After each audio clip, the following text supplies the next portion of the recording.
তোমার জাদুর লাঠি আমাকে দাও। আমি আজ অবধি কারোটা নিইনি। রাতে ঘুমানোর সময় ঘরের দরজা খোলা রাখিস, আমি জাম্বুরা খেতে আসব। নারকেল তেলের বোতল আর বিদেশি বেলুন সাথে এনো, না হলে সমস্যা হবে। রাতে আমি ব্লাউজ আর পেটিকোট পরে ঘুমিয়েছিলাম। সেদিন রাতে যা হলো তা কোনো দিন ভুলব না। আমি তিতলি, বয়স ৩৭। আমি বর্তমানে এক গৃহবধূ। আমি এক একান্নবর্তী পরিবারের বউ, কিন্তু আমি ছিলাম আধুনিক মনোভাবের মেয়ে। আর আমার এই মনোভাবের জন্য আমি আমার দিদিকে ধন্যবাদ জানাই। আমার দিদির জন্যই আমি অনেক কিছু জেনেছি। সেই সময় আমি ক্লাস 9-এ পড়ি এবং আমার দিদি উচ্চ মাধ্যমিক পাশ করে কলেজে ভর্তি হয়েছে। আমাদের বাড়ি কলকাতা থেকে বেশ কিছুটা দূরে, এক মফস্বল শহরের সংলগ্ন এক ননু গ্রামে। আমাদের পরিবারের তখন প্রচুর জমি জায়গা ছিল এবং তার সাথে সাথে আমার ঠাকুরদার একটি বিশাল চালের আড়ত ছিল সেই মফস্বল শহরে। আমার ঠাকুরদার 4 ছেলে এবং 1 মেয়ে। আমার বাবা ঠাকুরদার তৃতীয় ছেলে, মানে আমার 2 জ্যাঠা ও 1 কাকা এবং 1 পিসি আছে। আমার বড় জ্যাঠুর 2 সন্তান, আমার বড়দা এবং আমার বড়দি। মেজ জ্যাঠুর 1 ছেলে, আমার মেজদা। আর আমার বাবার 2 মেয়ে, আমি আর আমার দিদি। ছোট কাকুর 1 ছেলে, নাম বিশু। এবার মূল গল্পে ফেরা যাক। আমি আর আমার দিদি বেশ ছোট বয়স থেকেই একই ঘরে একই বিছানায় রাতে শুতাম। আমি আমার দিদিকে একটু ভয় পেলেও আমার দিদি আমার সাথে বন্ধুর মতো মিশত। আমাদের লোকালিটিতে একটা স্কুল ছিল ক্লাস 8 পর্যন্ত, যার ফলে আমাদের স্কুলে ক্লাস 9-এ ওই স্কুল থেকে অনেক ছাত্রী ভর্তি হতো।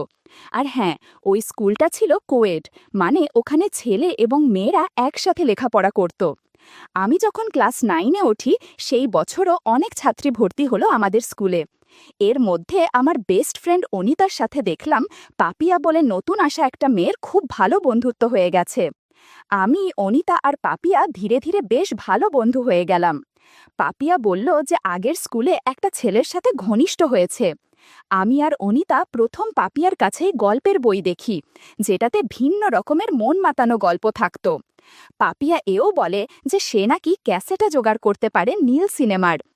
আমরা ঠিক করি যে একদিন আমরা স্কুলে না গিয়ে অনিতাদের বাড়ি যাব। অনিতাদের বাবা মা অফিসে যায় আর সারাদিন বাড়ি ফাঁকা থাকে, আর ওদের বাড়িতে ক্যাসেট প্লেয়ারও আছে।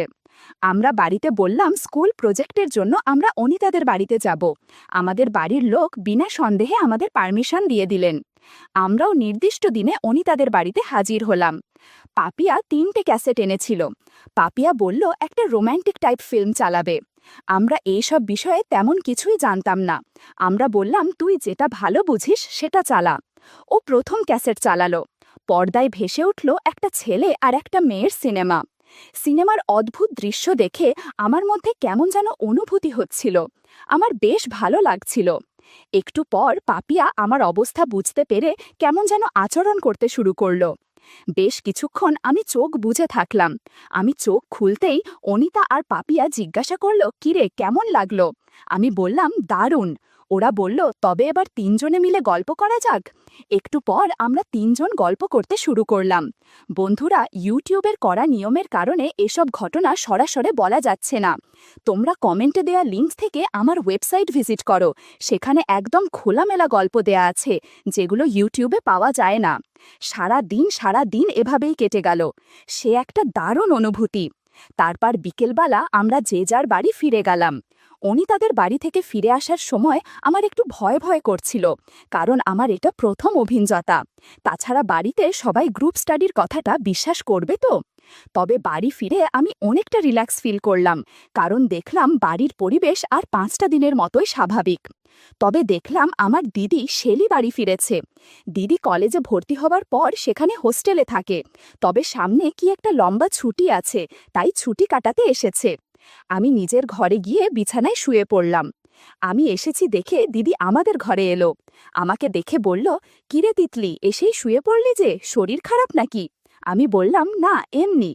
সে বলল, জানি না বাপু কি গ্রুপ স্টাডি করে এলি যে এত টায়ার্ড হয়ে পড়লি। আমাকে চাইলে সত্যিটা বলতে পারিস, আমি কাউকে কিছু বলবো না। আমি প্রসঙ্গটা এড়িয়ে যাবার জন্য বললাম, না না, এই একটু মাথা ধরেছে তো তাই।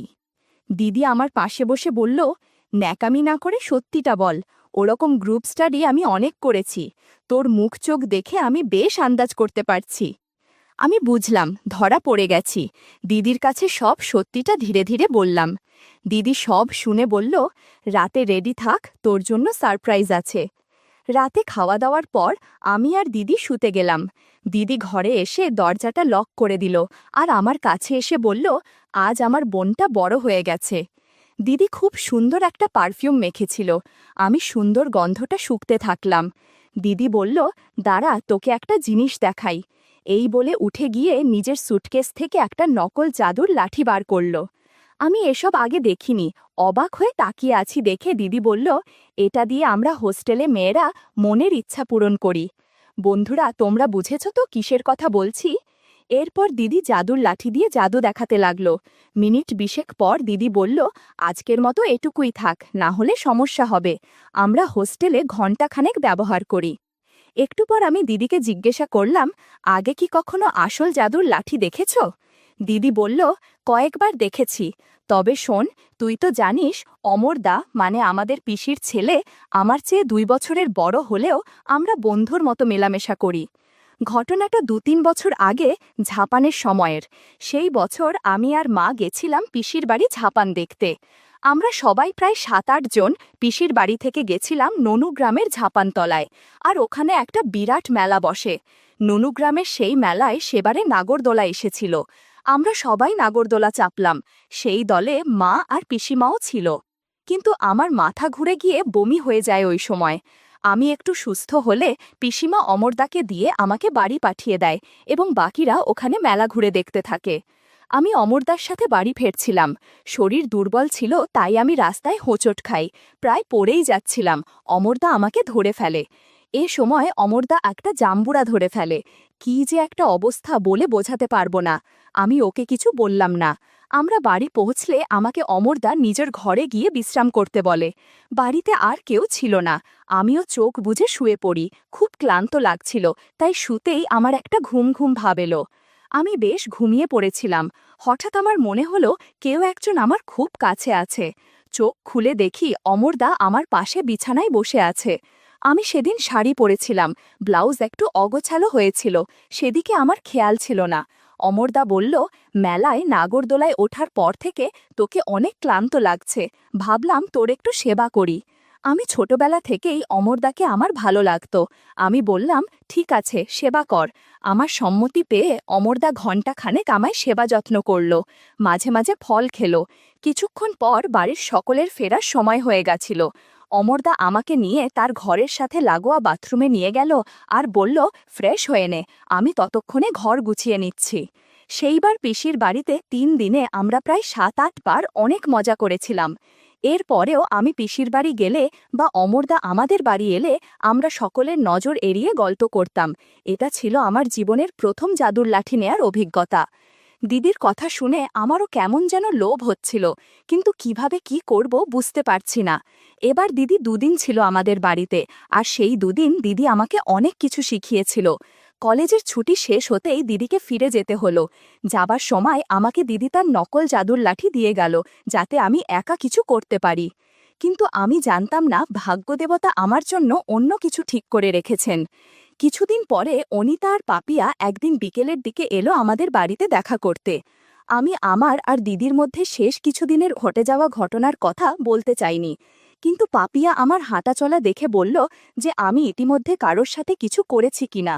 আমি এড়িয়ে যাবার চেষ্টা করলেও ওরা দুজনে আমাকে সব সত্যি বলতে পিড়াপিড়ি করল, আর আমাকে বাধ্য হয়ে সব কথা খুলে বলতে হলো। এমনকি নকল জাদুর লাঠিও দেখালাম ওদের।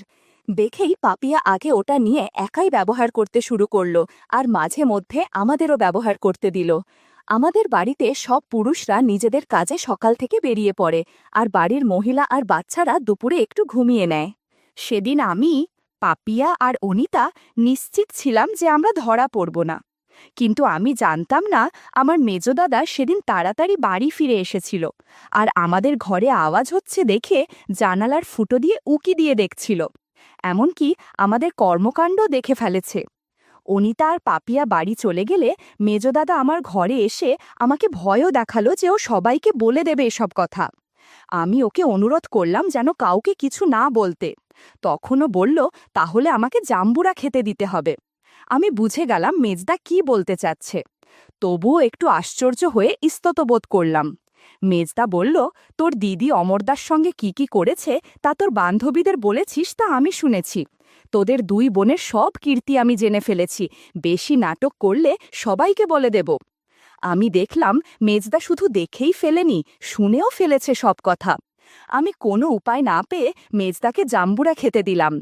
এদিকে প্রায় বিকাল হয়ে এসেছিল, আর বাইরে উঠোনে মা কাকিমারা উঠে পড়েছিল ঘুম থেকে। বাইরে গলার আওয়াজ পেয়ে আমি মেজদাকে বললাম, এখন কিছু না করাই ভালো, বাড়ির কেউ দেখে ফেলতে পারে।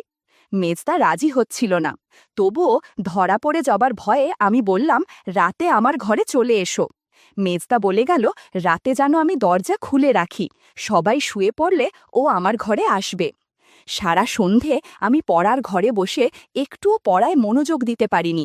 আমার মেজদার কথা ভেবে খুব এক্সাইটেড ছিলাম। দিদি কলেজে ভর্তি হবার পর থেকে আমাদের ঘরের টেবিলটা ফাঁকা হয়েছিল, আর আমার ভাই আমার থেকে মাত্র 1 বছরের ছোট, তাই ও আমার সাথে পড়তে বসত। পড়তে পড়তে আমার অস্থির ভাব লক্ষ্য করে আমার কাছে কারণ জানতে চাইল। আমি কিছু না বলে এড়িয়ে গেলেও বেশ বুঝতে পারলাম কিছু একটাও সন্দেহ করেছে, কিন্তু আমার চোখের সামনে তখন শুধু মেজদার কথা ছাড়া আর কিছুই আমি ভাবতে পারছিলাম না। রাতের খাওয়া দাওয়া সেরে আমি আমার রুমে এসে বসলাম, আর খাবার ঘরে আমার আর মেজদার চোখে চোখে কথা হয়ে গেল। রাতের খাবার শেষে আমি আমার ঘরে অপেক্ষা করছিলাম।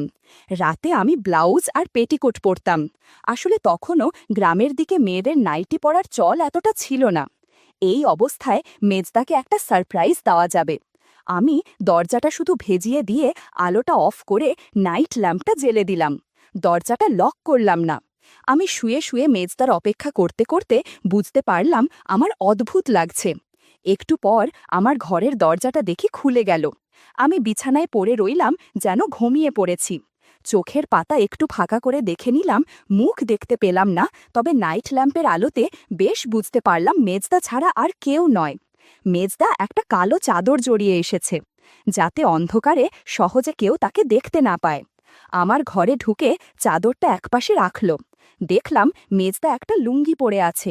মেজদা নাইট ল্যাম্পের আলোয় আমায় এক দৃষ্টে দেখতে লাগল। আমি তার চোখে আকর্ষণ দেখতে পেলাম। সে এসে আমার বিছানায় পাশে বসল। কিসের দিকে যেন তাকিয়ে আছে ঠিক বুঝতে পারলাম না। আমি যেন ঘুমিয়ে পড়েছি সেইভাবে শুয়ে রইলাম। মেজদা বলল, আমি জানি তুই জেগে আছিস। কথাটা শুনে আমি উঠে পড়লাম। দাদা বলল, আমি নারকেল তেল আর বিদেশি বেলুনে এনেছি। তোর সাথে প্রথমবার গল্প করব, তাই ভাবলাম এগুলো নিয়ে আসি। এগুলো ছাড়া অনেক ভালো লাগবে না। একটু পর আমরা গল্প করতে শুরু করলাম। বাড়ি ভর্তি লোকের মাঝে আমি চেঁচামেচি করছিলাম। মেজদা বলল, এত জোরে শব্দ করিস না, সবাই বুঝে যাবে। এই রাতে 40 মিনিটের মতো গল্প করেছিলাম।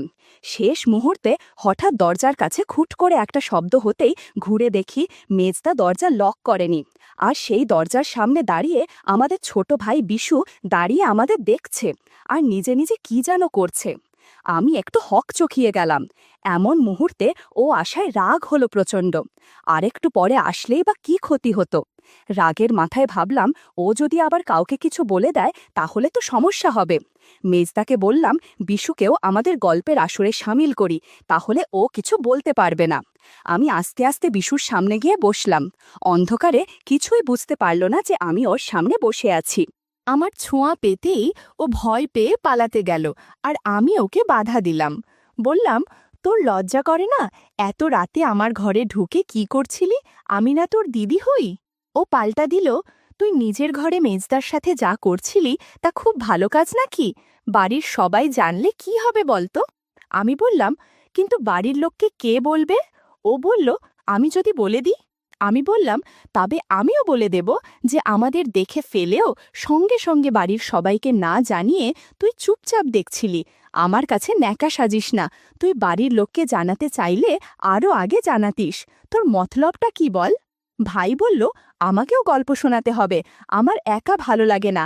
একসাথে 2 জনের সাথে গল্প করতে পারবো ভেবে আমিও আর বাধা দিলাম।